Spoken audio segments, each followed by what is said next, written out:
welcome Squires, the Three Musketeer Gamers, and in today's At a Glance, we have, when I get my words out, the Shadow of Mordor. You really fucked that one up. Fucked it good and proper. Now, this... You wish.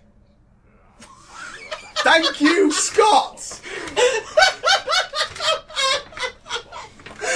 And while Scott dies for us, I'll get back to what I was saying. You wanted El Natural in these videos, that's what you're getting. Oh, Jesus Christ. No longer are we going to be the formal guys in this. I am going to take every opportunity to rip the piss out of both of you. Oh, what have I done? Anyway. Right, Shadows of Mordor. Now, this game is so good that it made me actually start paying attention to Lord of the Rings properly, even outside the movies. This whole thing prompted me to do research on who the hell Sauron actually was. This game is brilliant. It's got some of the best aspects from a lot of other games. It's got parkour that exceeds Assassin's Creed. It's got a very polished, beautifully done version of the, as you can see, Arkham series combat. And the crowning pinnacle of this, easily, is the Nemesis system. Just something that shows you just how well this game did when it came out is that in the development process for this game, in order to create the parkour system, as Craig said, they actually used a old style Assassin's Creed 2's climbing system for this game. Now, as a mainstay, just to say how well this game did, in the latest Assassin's Creed game, which came out just over a week ago from when we're actually doing this video, they've actually taken an aspect of this game and put it back into Assassin's Creed.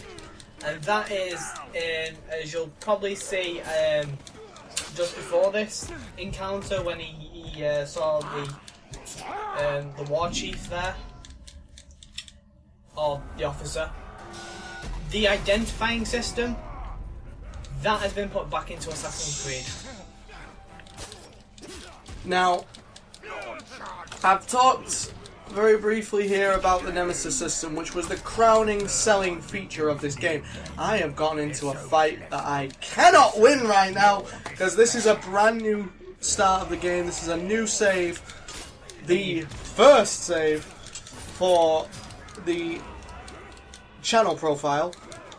So you basically have no powers or anything like that, and you're already in a fight with, well, you were in a fight with two officers. You really, really fucked this up. I have. I'm going to die quite painfully here. But I am going to keep fighting, because why the fuck not? Because you will most likely get your ass kicked. Oh, here we go. Here it comes. Oh, saved it. Yes. Oh, and now I'm going to die again. Yes, because you can't block this one, if I remember. No, I can't. Oh, fuck. Right, so, well, this gives me a good opportunity to explain. The Nemesis system basically allows any enemy you fight at all, to remember who you are, remember that they fought you, and grow in strength. This essentially means that even the fodder enemies that you normally come across, the enemies that you can just cut down, if one of those actually does manage to beat you, they can be promoted and given a name and a title and everything else, and come into this ranking system that you can see on the screen now. So, for instance, if I show you this now, the one who just killed me is Douche Mapkeeper. And basically his job is to, in Orc Society, they all have positions in Orc Society. His job is basically to chart the maps and to make scouting parties and what have you. And here we have basically his motives, his reasons for what he's doing things. He's waiting to strike down one of his enemies in Orc Society. Basically, all of these enemies are captains in the orc armies, with the exceptions of the ones right at the top, which we can't see yet, which are war chiefs. And they all compete against each other for power and strength, and eventually you can interfere with those events. You can go to a duel between two orcs competing for power, and you can either just watch it, or you can interfere and kill one of them to give up the other one the advantage, or you can be a real dick and try and kill them both. So the whole point of the system in there and what you're doing is you're essentially trying to de-power Mordor. So you're taking the strength out of Sauron's forces, and as you'll see as you get further into the game, you get the chance to actually do some mind control on them. You're trying to build your own army. Yes, in fact, if I give a small demonstration here, I have basically taken partial control of his mind. Now, because I've not got far enough into the game yet, the only thing I can do at this point is to zoom into his mind and get some information. So I now know who that captain is, where he is, and basically what his motives are.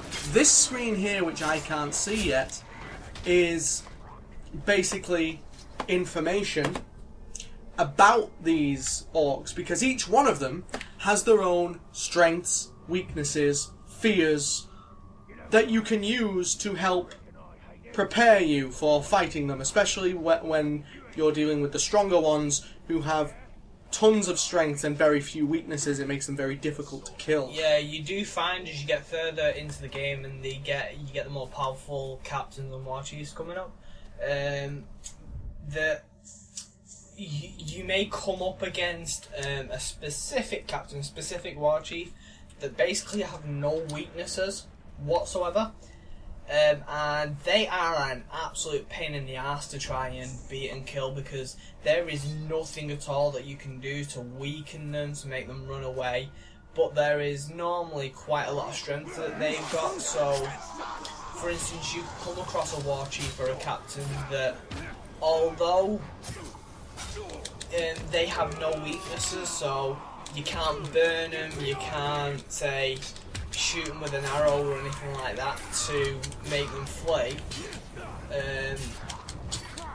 You also probably can't damage them with arrows because they're probably invulnerable to ranged attacks. You probably can't stealth kill them because they're invulnerable to that, or air kill them because they're invulnerable to that as well. And you do get some that you just have to go into a good old-fashioned one-on-one fight with, and just hope that you can come out the other side of it.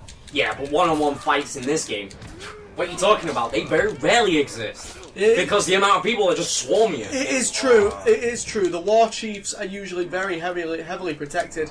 If you want a one-on-one fight with any orc, really, in this, you have to plan it. You have to very much go in with a plan.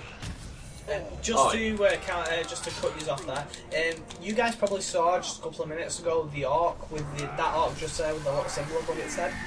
You will notice that symbol is the same that was on the intel page, and as you can see here, these are specific orcs that when you gain intel from them, as it says there, it's how you get their strengths and weaknesses, so it's how you can see that. Because these orcs are basically messengers for the captains. So let's take a look at the information for the one that killed me. So, Dush Mapkeeper. So now we can see he's damaged, he takes extra damage from explosions, extra damage from combat finishes, which are like the executions that you can do, the special moves you can do in Batman. Once your combo counter goes high enough, you press triangle and circle, and you can basically insta-kill one enemy. Unless the captains, which you just do a ton of damage to. And in this case, he's immune to ranged. There is a ranged combat here. You have access to a bow and arrow, and there's stealth kills with a dagger. So he's immune to ranged damage. My arrows will do nothing to him. He's a monster slayer. There are monsters that you can ride and fight on this. Karagors, Graugs. And then obviously when you get the expansion pack as well, they're they had a couple of more into there as well, a couple of variations on both Karagors and the Growls. Ambushers. Now this means that he likes to wait in hiding while his men lure you out and then ambush you. They do have all these personality traits. They will use these against you. Counters are not effective, meaning that I can't just mash the counter button against him to try and beat him because he'll just grab me and snap me if I try that. Inspiring Presence. He strengthens the orcs around him. He's got a particular attack that's quite heavily damaging and can't be countered. And he's got regenerative abilities, meaning he can heal himself. I think out of all of them, the most ironic thing is that even though, looking at him from there, he is fat as fuck. He's got the fast runner. Faster than other orcs. Oh, dear me. How? How is that possible? I'll explain how. He's probably spent his entire life chasing his food. That's exactly how he's learned to run. Oh, he's going again. Just before Craig paused it there, you can see that there are just little creatures within the map as well. For example, just behind Craig then was a spider. There are little challenges which you could see on the map there that include you killing certain types of creatures or collecting certain types of plants. And so as you can see there, one of Craig's challenges on his minimap says kill 3 spiders. If Craig kills 3 of those little spiders, he will get onto the next level of his hunting challenges, and they all amount up to eventually completing the game 100%. I actually can't see it. Oh, do I have any points available? This is the skill tree, which I won't go through all of them because I don't want to spoil anything, but essentially you can upgrade Talion, the main character of this, to have all manner of different abilities. There's the execution ability, let's get that.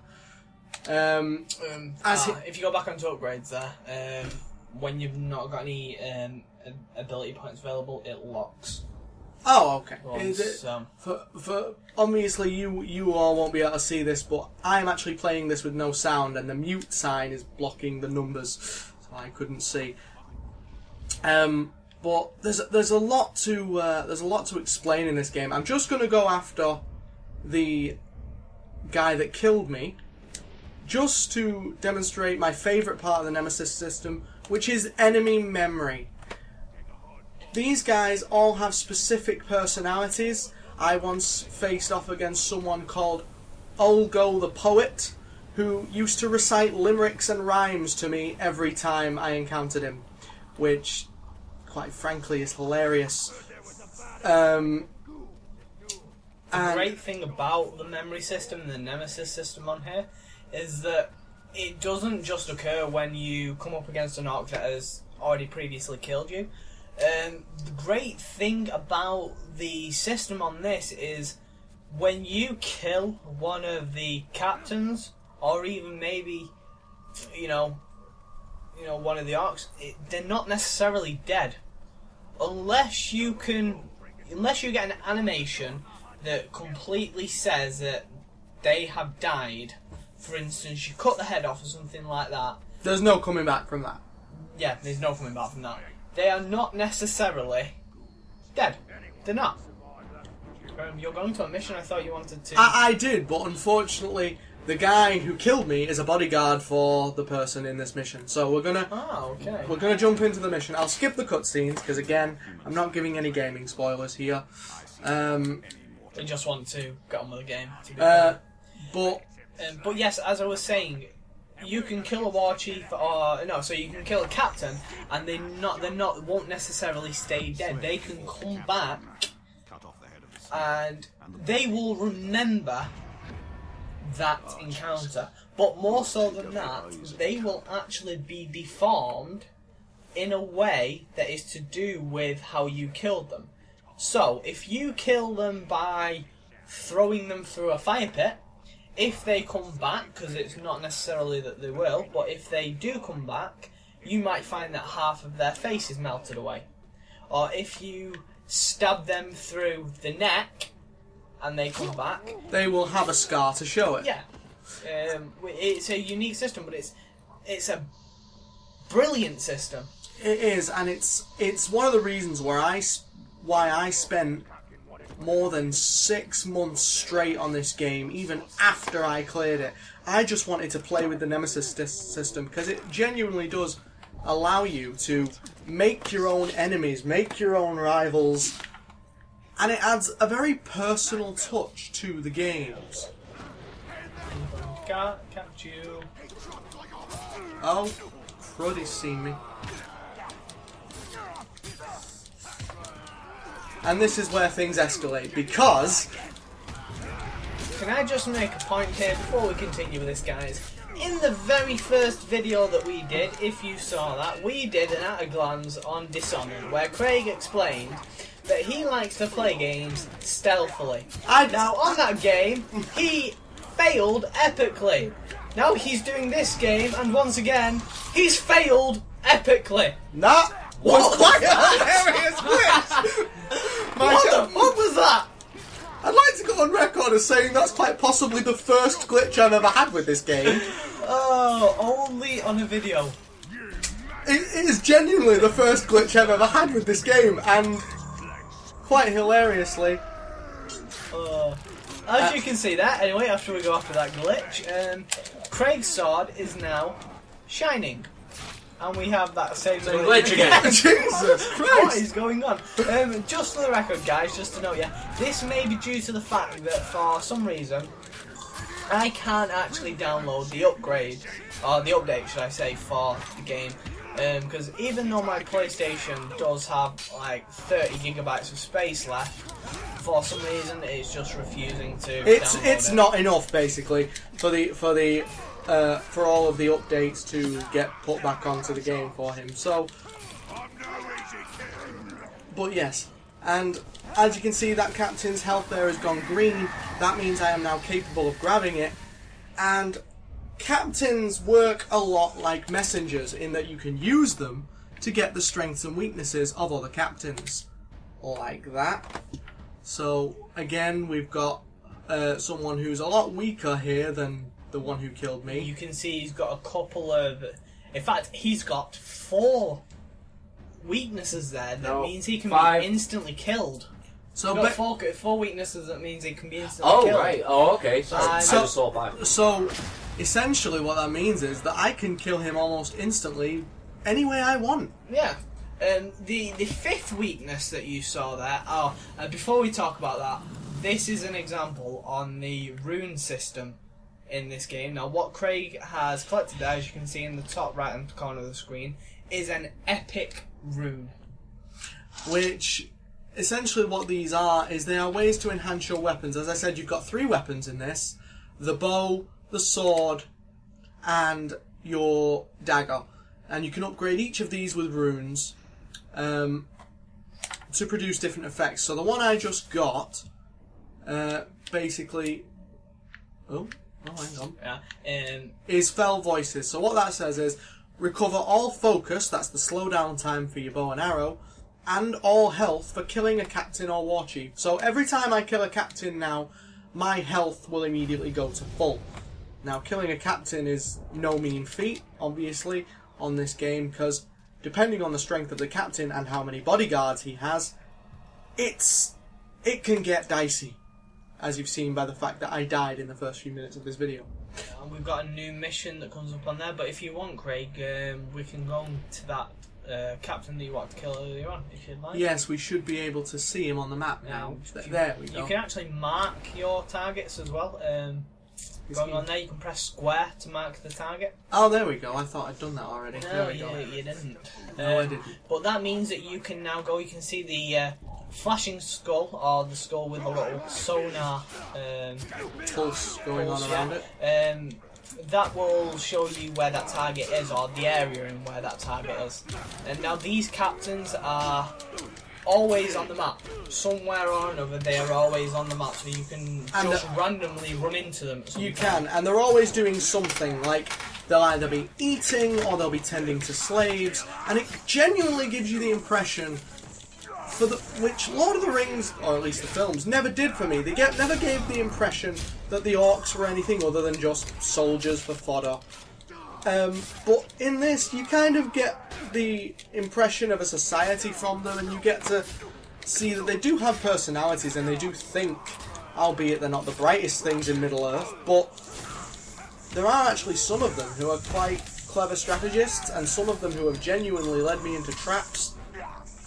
These executions are glorious. The absolutely gratuitous gore in this game, I'm not going to lie, it is gratuitous. It is over the top. You see there, just like in the Assassin's Creed games, you've got the ability to crawl through these bushes. Going on from what we were saying before, though, regarding the weaknesses and the strengths, on the captain that we saw before with the 4 insta-kill weaknesses, the 5th weakness that was on there, that is a fear. So they do sometimes come up with certain things that these captains are afraid of, whether it be they're afraid of burning, they're afraid of certain creatures, or maybe they're even maybe they even fear their friends being slaughtered mercilessly before them, and that will instantly trigger. Oh, shit! And that, ladies and gentlemen, is a Graug. Yeah. And I'm not strong enough to kill that thing yet, so I'm going to run like fuck. I would have so laughed if that had spotted you then and started chasing after you. I'm sure you would. Of course I would. Anyway, yes, as I was saying before though, the weaknesses on this are just something that basically instances that cause you to instantly allow a captain to be grabbed, which is useful in several ways really. Well, that guy was blind. Blind as a bat. Yeah. Which I get distracted. Which incidentally, some of these orcs are. You will find orcs with greyed out eyes that are genuinely blind. Like I said, the amount of variety of enemies you can find in it.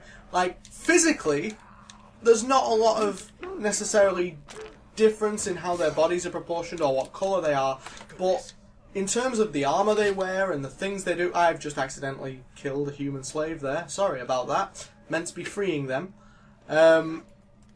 But in terms of personalities and the armour they wear and the jobs they do and the things that they can come out with, there's a lot of variety. There's a lot of difference. I've actually not got the sprint upgrade yet, which I really need to get around this map quick. It's not the biggest of maps, but it's definitely as big as it needs to be for a game like this. Here is an example of one of the strongholds. There are many strongholds in each of these missions as such. That is now leading Craig straight to a mission marker, and that is because, as Craig mentioned before, the Orc that he's chasing here is actually a bodyguard to one of the war chiefs. So this marker is basically the mission to draw out that war chief. And when you take on the war chiefs, if they do have bodyguards, you will find that when they appear in a stronghold, you will undoubtedly have to take out those war chiefs, those bodyguards, before taking on the war chief. So there's the guy whose weaknesses we found earlier. And Caragors. Now, interesting thing here, as it's just come up on the screen, you can shoot hanging bait to attract the Caragors that he is now afraid of. If you do that, Caragors will appear within that stronghold, and that guy will instantly start running. On the other hand, of course, Caragors aren't exactly the nicest of creatures, so if they do spot you, they start running as well. Yes, they are lethal as all hell. They are dangerous. I don't know if the bait has attracted any Caragors yet. I don't see any. Will do, but you are literally on the verge of getting caught there. Ah, thanks for that. I'm just hoping to see the Caragors come after him. Now, I did shoot the bait, but I don't see any of the Caragors. This is a bit unfortunate, whereas they should have hit. They normally do, yes. Now, I did see another one. It might be the one we're looking for. There he is! Right, so now we've got his weaknesses. So, he can be damaged by explosions or my combat finishers. So, the best thing for me now would be to see if I can find, using the Wraith vision, anywhere where there's some explosives, which there's none in the immediate vicinity. Thing is, don't forget, we are still early within this game, so we may not necessarily find everything that we want to find. Sometimes the explosives and stuff like that don't actually appear until after you're past a certain point within the game. So I'm just going to try and Glitch your way through the floor. well, no, obviously when he goes into the Wraith mode to do the dives like that, here we go.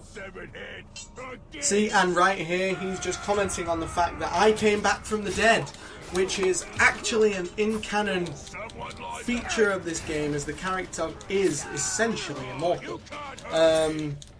Hence why at the very start they say banish from death. Now, as you can see in the background, we have an Auric who is lighting a signal flare. And that essentially will alert the entire stronghold, which means every single orc within that stronghold will come to you. And now this guy thinks that he can take him on, and of course we could probably kill him in like one headshot. One headshot. We go for one headshot. We may do, but I need to stop this guy from retreating first. Now, as the thing suggested, this He's running back towards you. You've just been tricked by an Auric. That guy took an arrow to the knee. He did. He did. He's no longer going to be an adventuring orc. But He might take up guard duty. oh my word! As we can see, the fast runner perk did not He's lie. invulnerable to arrows. I'm just trying to slow him down rather than hurt him. I do think he's going to escape me. Oh, he did. And you've just found another war chief instead, who has a metal plate inserted into his skull. So clearly that guy's seen better days. Alright, what I'm going to do here is I want to try and... Oh, he doesn't like being grabbed. I'll make a note of that. Jesus. Oh. This is the last chance survival mechanic that you can use in order to try and survive against these... Survive death, essentially. Yes. But obviously now he's escaped, which means if I die, or even if I win this fight, he'll come back stronger because he survived an encounter with me, and he'll remember that he escaped, which means he'll probably gloat. And here we have a... Oh, he's back! He's back! Yeah. He came back! So this should be interesting. Hopefully I can end this video with a bit of revenge if possible, but I am surrounded right now, so probably not going to happen. You're gonna die. And again, the sheer number of enemies that can form on this game is astounding sometimes. And there we can see Where are we? one of the combat finishers then that can do damage to him. And as you can see, these captains are vicious buggers. Oh god. And is that it? Is that game over for you? Yep. Oh! And with that, guys, I think we will have to end the video here. That was just a quick look at Shadow of Mordor as Scoff the Friendly, was that? We have a friendly orc. Who offered to do a victory dance for us there. As he gets a little upgrade from actually once again managing to kill Craig, who has once again epically failed at a glance video. Oh, So, beautiful. if you like the video, guys, leave us a like and subscribe to our channel. All of our social media links, Facebook, Twitter, they will be in the description below. But yeah, if you did enjoy that video, hopefully you'll come back for the next one, and we will see you soon, guys. From all of us here, I bid you adieu. Goodbye. And farewell.